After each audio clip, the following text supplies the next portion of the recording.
Les voy a dejar ahora el discurso íntegro por parte del colectivo de los papás de los muchachos de Ayotzinapa que estuvieron ahí en el antimonumento de los 43 en Reforma el día 26. Como cada mes, ustedes saben, se movilizan desde hace 10 años. 10 años, mes con mes. Y pues es un discurso que es digno de escucharse porque ya ven que López, después de la respuesta que ellos dieron, publicada en varias webs, una de ellas, esta web de Camino al Andar, que se creó como parte del apoyo que se le dio a Marichuy en el año 2017-2018.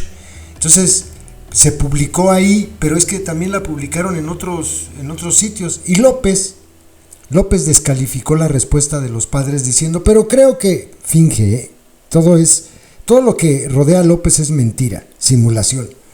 Dice, pero creo que esa ni siquiera es de todos los padres, es de unos cuantos. Ah, ya, órale. Y además la publicaron en una página del EZLN, de los zapatistas, dice. Fíjense nada más. Ya con eso descalificó la respuesta. Pues bueno, yo creo que hacía falta que los viera en video, que los viera, como en este caso la señora Hilda, leyendo el comunicado conjunto de todos los padres, donde punto por punto le desmenuzan su asqueroso reporte que les envió para apuntalar la nueva verdad histórica, que a esta le vamos a llamar la verdad histérica, en la que, pues como ustedes saben, se creó una teoría de la conspiración bastante peculiar que incluso mete en ella a organismos internacionales. Todo el mundo está en contra de las gloriosísimas Fuerzas Armadas. Quieren desprestigiarlas para socavar al Estado mexicano. Y obviamente pues se buscó a sus enemigos favoritos para aparecer en la carta. Claudio X González, el Centro PRODE, creo que no lo cita por nombre, pero pues Vidulfo Rosales, Emilio Álvarez y Casa, Anabel Hernández y todos los organismos internacionales, la Comisión Interamericana de Derechos Humanos, la OEA, todo mundo en contra de las gloriosas Fuerzas Armadas. Y él, obviamente, defendiendo a sus guachos, a Cienfuegos, poniéndose también él como víctima. Ya ven lo que me están haciendo a mí con esta campaña para decir que soy narcopresidente. No, güey, no serás. Y él la víctima, siempre, la víctima. Pues bueno, en este comunicado que leyeron el día 26 ahí en Reforma, en el monumento, pues le ponen así, punto por punto, lo que ellos piensan de su reporte, de este asco que les presentó, de esta infamia que les presentó y de lo que seguramente va a ser el último informe de López antes de que se vaya. Este es el preámbulo. A lo mejor le va a agregar por ahí más excusas, le va a agregar 2-3 grafiquitas más que demuestran, no, nosotros sí hemos hecho búsquedas, miren, ahí están miren, no, nosotros sí. No habla absolutamente nada en su reporte de personajes clave en toda esta historia. Por ejemplo, el delincuente Peña Nieto, ¿dónde está? El anélido ese. ¿Por qué no lo menciona por nombre? Habla de lo que pasó en su sexenio con la mal llamada verdad histórica, pero de él no lo toca. Al licenciado Peña Nieto, a quien le tiene muchísimo respeto, muchísimo, porque pacto de impunidad, sí se entiende, ¿no? No habla, por ejemplo, tampoco el anélido de la presidencia, de lo que Alejandro Encinas dio a conocer sobre el delincuente Harfuch, no dice nada. Todo es un complot para tratar de diezmar, la moral de los guachos, que son tan buenas personas y combaten a los delincuentes, dando con esto su vida al servicio de la patria. Pues bueno, les dejo el discurso para que no diga López que no fue en consenso con los padres, que esto fue algo que hicieron unos cuantos y que difundieron por ahí los zapatistas. Adoctrinaditos, su amo es una basura, es un asco de sujeto. Y sí, como le dijeron en el último comunicado, a López la historia lo va a juzgar. Buenas tardes a todos, muchas gracias por estar aquí acompañándonos. Ciudad de México, 26 de julio del 2024. Señor presidente, quienes abajo firmamos padres y madres de estudiantes normalistas de Ayotzinapa desaparecidos la noche del 26 de septiembre del 2014 en Iguala, Guerrero, nos dirigimos a usted respetuosamente para dejar constancia escrita de nuestra respuesta al reporte del 8 de julio de 2024, publicado hace unos días. Aunque el documento no nos fue entregado personalmente en nuestro domicilio, como se había anunciado, sino en un proceso poco cuidadoso, al punto de que muchas familias no recibieron su correspondiente copia. Ya todos y todas hemos podido conocer el documento, al menos en la versión que usted publicó el sábado 20 de julio en el periódico La Jornada. Después de revisar el reporte y analizar su contenido, junto con nuestro equipo de asesores, queremos compartir nuestras valoraciones junto con las razones, pruebas que lo sustentan.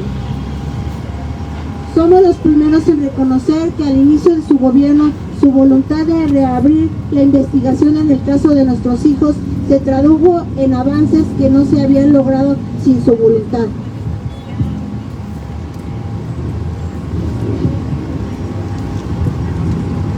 Sin embargo, nuestra exigencia principal de saber qué pasó con nuestros hijos mediante el esclarecimiento pleno de lo ocurrido y la sanción a todos los responsables no ha sido aún satisfecha. Como padres y madres, esto nos causa dolor y sufrimiento. En esta tortura de no saber sobre nuestros hijos, lo que nos ha impulsado a seguir movilizándonos para exigir la verdad y justicia. Y siempre lo hemos hecho con dignidad. Un caso de desaparición forzada no puede considerarse resuelto mientras no se esclarezca el paradero de los desaparecidos. Nunca ha sido nuestro interés señalar al ejército para debilitarlo como institución, ni para servir a intereses ajenos a nuestra única prioridad, que es saber qué pasó con nuestros hijos. Los señalamientos sobre la necesidad de investigar el papel de los militares tiene que ver con la propia investigación, pues en esta aparición poco a poco preguntan sobre la actuación de integrantes del ejército antes, durante y después de los hechos. Antes de los hechos, porque se acreditó la infiltración ilegal en la Escuela Normal Raúl Isidro Burgos y los vínculos militares con las organizaciones delictivas en Iguala. Durante los hechos, ¿por qué esa noche los militares presenciaron completamente la desaparición de nuestros hijos y luego lo ocultaron de modo sospechoso en sus declaraciones iniciales? Y después de los hechos, ¿por qué la Sedena actuó y actúa con apacidad frente a la investigación, a no entregar toda la información, pese a que así instruyó desde el derecho presidencial del 4 de diciembre de 2018? Además, la indagatoria arrojó al menos otros 2 elementos adicionales que pensamos son relevantes. El dicho de los testigos protegidos que hablan de una posible participación activa en la desaparición y los mensajes de teléfono, de celular que gracias a sus gestiones se recuperaron de los Estados Unidos, que muestran cómo los militares tenían vínculos con los criminales. Frente a esos hechos, lo único que hemos pedido es que esta línea de investigación se agote y que se actúe en consecuencia. Consideramos injusto que nuestro reclamo que quiera ver como expresión de un intento de desprestigiar al ejército y que incluso se señale que está guiado por intereses internacionales ajenos por completo a nosotros. Que se diga que al inicio no señalamos a los militares no es bastante para desacreditar nuestra exigencia, pues ha sido el propio avance de la investigación que se realizan a las autoridades lo que ha permitido que surjan evidencias al respecto. Son muchos los aspectos que no conocíamos al inicio. También consideramos injusto que se descarte la posible existencia de otros niveles de responsabilidad mayores, cuando ni siquiera se ha investigado a profundidad. Pero al margen de esto, nunca hemos entendido por qué, cuando se trata del ejército, exigir una investigación exhaustiva se toma una afrenta máxime cuando esta institución no se ha conducido a una buena fe en este proceso. Prueba de la mala fe del ejército en el caso es que los militares una y otra vez han dado información falsa. Un ejemplo presente en el propio reporte que nos entregó es suficiente para demostrarlo. En el anexo del documento que nos entregaron la Sedena, niega que el estudiante desaparecido que trabajaba para dicha institución fuera parte de una infiltración liberada de la Escuela Normal Raúl Isidro Burgos de Ayotzinapa, señalando en su documento que no contaba con algún curso de inteligencia militar y que la única razón de su existencia en la escuela era el deseo de superarse personalmente por el bien propio y de su familia. Página 11. A partir de esa información, la Sedena en el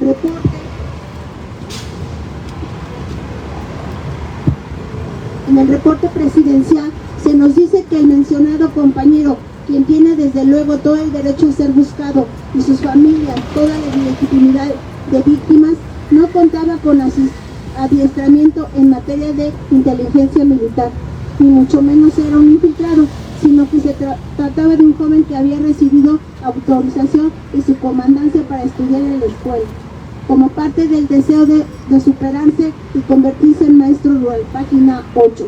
Pues bien, es el caso que en la propia investigación se puede obtener en el oficio GAOI 5823 de fecha 21 de octubre de 2014, firmado por el general de brigada diplomado del Estado Mayor Alejandro Saavedra Hernández, en el que la Sedena acepta que dicho joven había recibido entrenamiento para el manejo de información sensible. Estaba desplegado en el municipio de Tuxtla como órgano de búsqueda de información. Obvio, seguía bajo las órdenes de sus superiores y se encontraba con estos una vez a la semana para dar al ejército información sobre la normal, donde se inscribió con la finalidad de adquirir la fachada de estudiante, es decir, realizaba labores de inteligencia militar en el plantel.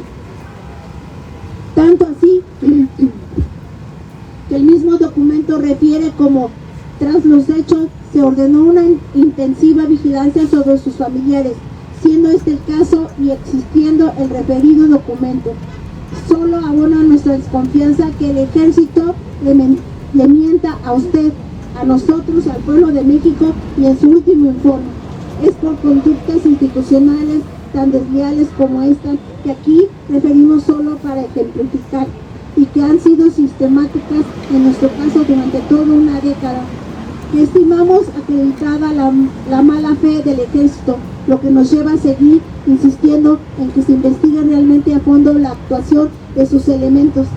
Si en este tema los militares le presentaron a usted y publicaron información falsa, se confirma que tenemos razón en no confiar a ciegas en las palabras castrenses. En ese sentido, seguimos exigiendo la entrega de los 800 soles faltantes del Centro Regional de Fusión de Inteligencia CRFI de Iguala, y que una vez que estos sean entregados a autoridades civiles se permita la revisión y análisis por parte del cuerpo independiente GIEI, preferentemente compuesto por los expertos internacionales que ya ha tenido conocimiento del caso, pues en estos antecedentes no podemos no podemos dar por satisfechos el hecho de que sea la propia Sedena la que determine la forma unilateral.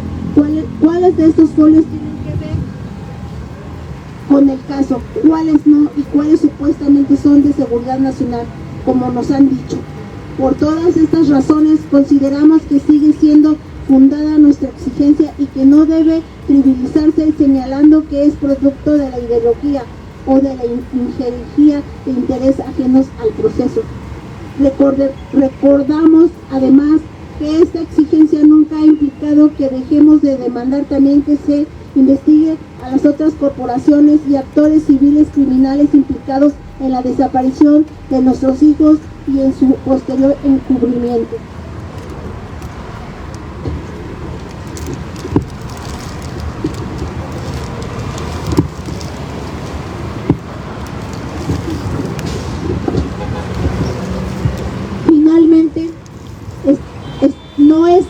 acuerdo con la apreciación que usted tiene respecto a instituciones y organizaciones que nos han tendido la mano a lo largo de este camino de casi 10 años de buscar justicia y verdad.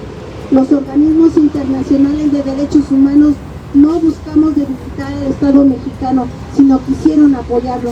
La Comisión Interamericana de Derechos Humanos fue fundamental para la exigencia del grupo indisciplinario de expertos independientes GI. Este último, junto con el equipo argentino de antropología forense, fue fundamental, pues gracias a su labor supimos que no había pruebas científicas suficientes para afirmar que nuestros hijos habían sido calcinados en el basurero de Cocula. La oficina en México del Alto Comisionado para los Derechos de las Naciones Unidas fue clave para documentar el uso de la tortura en la investigación y nos sigue acompañando reunión a reunión. Con los aportes en conjunto de los organismos internacionales fue posible demostrar que la versión del basurero del basurero de Cocula, la verdad histórica, fue una maquinación del gobierno anterior para tratar de acallarnos y cerrar nuestro caso. Y gracias a esto y su voluntad política se logró algo inédito: llevar a juicio a un ex procurador general de la República. Igualmente, los organismos civiles defensores de derechos humanos han estado con nosotros siempre. Incluso las autoridades nos voltearon la espalda y han intentado siempre coadyuvar de buena fe. El Centro de Derechos Humanos de la Montaña y el Centro de Derechos Humanos Miguel Agustín Pro, junto con Serapaz y Fundan, han sido siempre nuestros más honestos asesores. De estas organizaciones hemos recibido acompañamiento constante y humano. Lamentamos que se señale al abogado de Tlachinola por unas declaraciones que nunca se tradujeron en acciones concretas, pues en ningún momento irrumpimos en ningún evento electoral de la hoy presidenta electa, a quien expresamos nuestro respeto. También lamentamos que se señale al Centro Pro por firmar el acuerdo que permitió la llegada de Kiev, pues se firmó uno idéntico con su gobierno. Atribuirle al Centro Pro la autoridad de una sentencia que descalificó la verdad histórica cuando ni siquiera éramos parte del expediente es una falsedad. En suma, nos parece que los señalamientos contra nuestros representantes legales buscan mirar nuestra desconfianza en ellos en el ánimo de dividirnos, lo que ya se fomentó recientemente desde algunas instancias de gobierno. Pese a ello, la gran mayoría de las familias seguimos unidas, lo que es a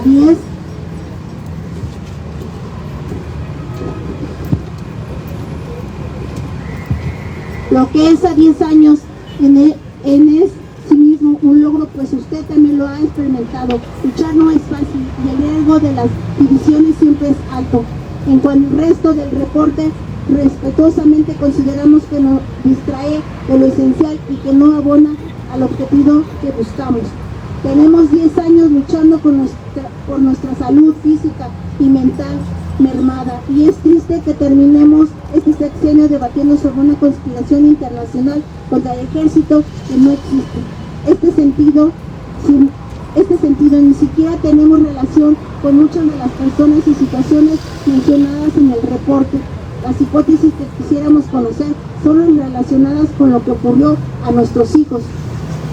Pese a todo lo anterior, si se retoma lo que se logró avanzar en esta administración, gracias al impulso de usted, aún tenemos la esperanza de llegar a la verdad y esperemos que esto pueda ocurrir en el próximo gobierno. Para ello, será fundamental que la siguiente administración se forme su propia lectura e interpretación del caso, que se remueva a quien hoy están en la cabeza de las investigaciones y la interlocución con nosotros, pues han mostrado su ineficiencia. Que se continúen las búsquedas en terreno, que se asegure la entrega de la información militar faltante, que se aceleren las extradiciones pendientes, que la asistencia victimal sea por fin digna y que se agoten todas las líneas de investigación pendientes. En la propia experiencia de los primeros años de esta administración puede haber un camino que retomar. Como familiares de personas cuyo paradero no ha sido esclarecido, nosotros seguiremos interpelando la responsabilidad del Estado y dialogando con quien debamos hacerlo. Nuestro amor a nuestro hijo nos obliga a ello. Señor presidente, para las víctimas de la violencia en México sigue siendo prácticamente imposible acceder a la justicia y a la verdad. Es natural que eso, sumando al inmenso dolor que cargamos, nos lleve a exigir con firmeza. Lo hacemos nosotros, lo hacen también muchos otros padres y muchas otras madres que buscan a sus hijos e hijas en este país herido que aún tenemos, que no son recibidos por ninguna autoridad, a quienes siempre tenemos presentes. Exigir justicia y verdad no nos convierte en opositores políticos, ni mucho menos en sujetos pasivos de la supuesta manipulación de nuestros abogados, ni menos aún representantes de intereses extranjeros. A nosotros esas cuestiones políticas no nos interesan. Lo que queremos es saber qué pasó con nuestros hijos. Ojalá eso no deje de entenderse y despertarse siempre en nuestro país, y que sea lo que a usted le motive a continuar trabajando hasta el último día de su gobierno. Tenemos dignidad, exigimos justicia y verdad, no más, pero tampoco menos, porque vivos se los llevaron.